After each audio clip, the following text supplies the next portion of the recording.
Hello मेरे प्यारे बच्चों, हम यहाँ पर बात कर रहे हैं बॉयंसी की, हम यहाँ पर बात कर रहे हैं फ्लोटेशन की, और यहाँ पर उससे रिलेटेड हमारे पास में एक कॉन्सेप्ट आता है that is centre of buoyancy. ठीक है, तो सेंटर ऑफ बॉयंसी को आप कैसे डिफाइन कर सकते हैं, उसके लिए हम एक डायग्राम की हेल्प से समझेंगे। अगर हमारे पास कोई कंटेनर है और उस कंटेनर में हमने लिक्विड फिल कर रखा है, ठीक है, और कोई बॉडी जिसका डेंसिटी इस लिक्विड की डेंसिटी से कम है, डेफिनेटली वो फ्लोट करेगा। ठीक है, तो कुछ पार्ट लिक्विड के अंदर रहेगा, ये पार्ट जो है वो लिक्विड के अंदर है। अब इस लिक्विड के अंदर जो पार्ट है उसका जो सेंट्रॉइड होगा, उसको हम कहेंगे सेंटर ऑफ बॉयंसी। ओके, और यहाँ पर जो इसका सेंट्रॉइड है, पूरे वॉल्यूम का, पूरे बॉडी का जो सेंटर ऑफ मास है वो अलग चीज है, और सेंटर ऑफ बॉयंसी अलग चीज है। सेंटर ऑफ बॉयंसी को अगर हमको डिफाइन करना है तो हम लिखेंगे it is the centroid of volume volume inside inside the liquid. Liquid के अंदर कितना वॉल्यूम है, उसका उसका सेंटर, उसका सेंट्रॉइड जो होगा उसे हम कहेंगे सेंटर ऑफ पॉइंट। तो उसका सेंटर जो होगा उसको हम कहेंगे सेंटर ऑफ बॉयंसी। उससे रिलेटेड हमारे स्क्रीन पर ये क्वेश्चन है। क्वेश्चन में हम यहाँ पर देख रहे हैं, a wooden cylindrical rod of length L and radius R and density rho has a small piece of mass M attached to one of its end। एक रॉड है हमारे पास जिसके एक एंड पर हमने एक मेटल का एक पीस अटैच कर रखा है। Find the minimum value of M so the that would make the rod float vertically in equilibrium in the liquid of density sigma। ठीक है, तो ये कॉन्सेप्ट हम समझ चुके हैं, इसको हम यहाँ पर रब कर देते हैं। अब हम जो क्वेश्चन है उससे रिलेटेड डायग्राम बनाते हैं। तो हमारे पास में एक कंटेनर है, ये एक कंटेनर है, और इस कंटेनर में हमने लिक्विड फिल कर रखा है। अब इस लिक्विड के अंदर हमने एक रॉड को हमने इमर्ज किया। ठीक है, तो यहाँ पर उस रॉड के एक एंड पर हमने एक मेटल पीस अटैच कर रखा है। ठीक है, तो यहाँ पर एक मेटल पीस जिसका मास m है हमने अटैच कर रखा है। ठीक है, अब हम मान के चल रहे हैं कि जो रॉड है ना, उसका टोटल लेंथ का h हाइट जो है वो इनसाइड द लिक्विड है, और वो कितना इनसाइड है वो हम फाइंड कर सकते हैं, है ना। हम वो कैसे फाइंड कर सकते हैं, हम फाइंड कर सकते हैं फ्लोटेशन के कॉन्सेप्ट से। फ्लोटेशन का कॉन्सेप्ट हम यहाँ पर लगाएंगे कि नीचे लगने वाला total mass that is small m plus capital M। Capital M कौन है, कैपिटल M रॉड का मास है।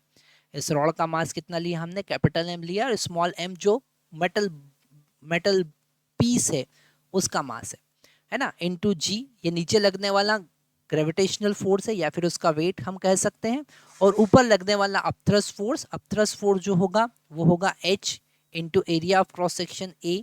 ठीक है, इंटू डेंसिटी, लिक्विड का डेंसिटी यहाँ पर सिग्मा दे रखा है, और g, तो g से g यहाँ पर हम कैंसिल कर सकते हैं। ठीक है, अच्छा m जो है यहाँ पर, m जो है वो कांस्टेंट है, m का वैल्यू हम पुट करेंगे। एरिया, ये जो टोटल मास है इसको हम लिख सकते हैं length L into area A into density, density यहाँ पर रो दे रखा है, is equal to h into a into sigma. तो यहाँ से हम h का वैल्यू निकाल सकते हैं, h इक्वल टू मिलेगा हमको m plus L a rho divided by a sigma. ठीक है, a सिग्मा, ये हमको h का वैल्यू यहाँ से पता चला कि इतना हाइट जो होगा वो इनसाइड होगा। ठीक है, अब अगर हम यहाँ पर इसके सेंटर ऑफ बॉयंसी की बात करें,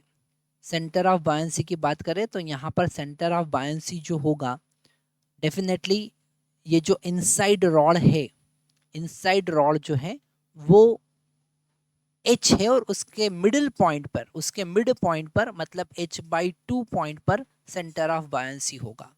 ठीक है, तो अगर हम location of centre of buoyancy देखें तो h/2 पर होगा, और वहीं पर इस कंप्लीट रॉड का सेंटर ऑफ मास होना चाहिए। ठीक है, मतलब हम यहाँ पर लिख सकते हैं कि सेंटर ऑफ मास, ठीक है, inside centre of mass of system, rod and particle system should coincide with center of buoyancy.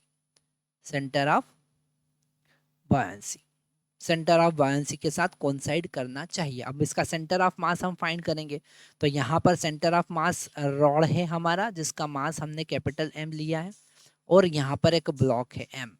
तो हम सेंटर ऑफ मास फाइंड करेंगे। सेंटर ऑफ मास फाइंड करने के लिए मान लेते हैं Y coordinate of centre of mass ये है y इक्वल टू 0, और यहाँ पर रॉड का जो कोऑर्डिनेट होगा y इक्वल टू L/2 होगा।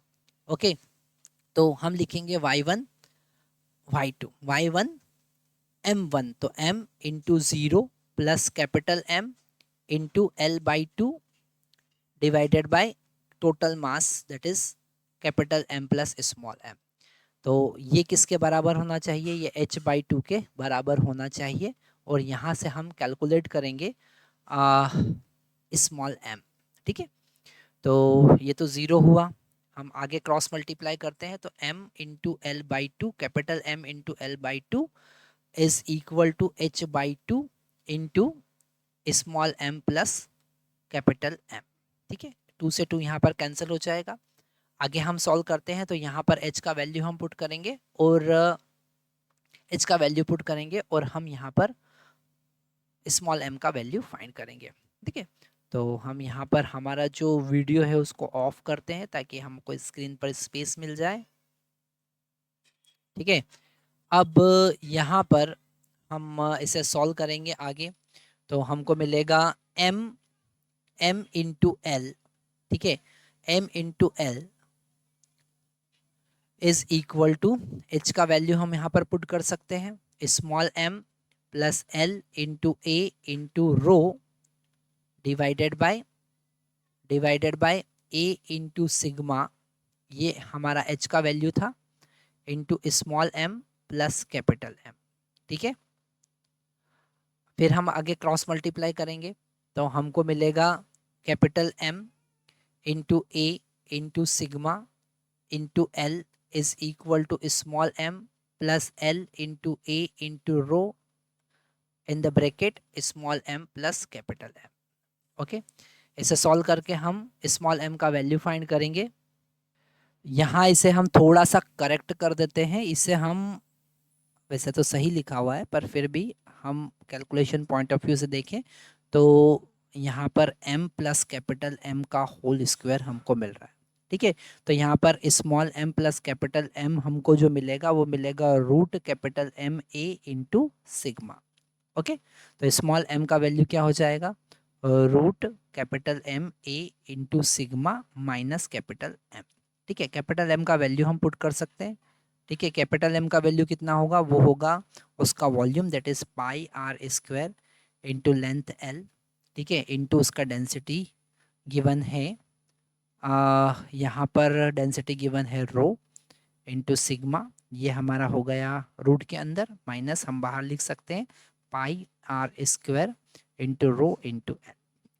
तो ये हमारा स्मॉल m का वैल्यू होगा। आप चाहे तो यहाँ पर से हम कैपिटल M कॉमन भी ले सकते हैं, तो स्मॉल m का वैल्यू हमको मिलेगा कैपिटल M हमने कॉमन लिया। ठीक है, तो रूट में हमको मिला जस्ट अ मिनट, यहाँ पर हम m स्क्वायर कॉमन लेंगे तो सिग्मा रूट में हमको मिलेगा a into sigma divided by capital M minus 1। ठीक है, तो आप चाहें तो यहाँ पर m का वैल्यू पुट कर सकते हैं, capital M in the bracket a यहाँ पर कैंसिल हो जाएगा तो मिलेगा sigma divided by rho. Okay, into ऊपर L होगा, यहाँ पर L भी था ऊपर, और यहाँ नीचे भी L होगा जो कैंसिल हो जाएगा। ठीक है, -1। So it is the answer. Thank you very much.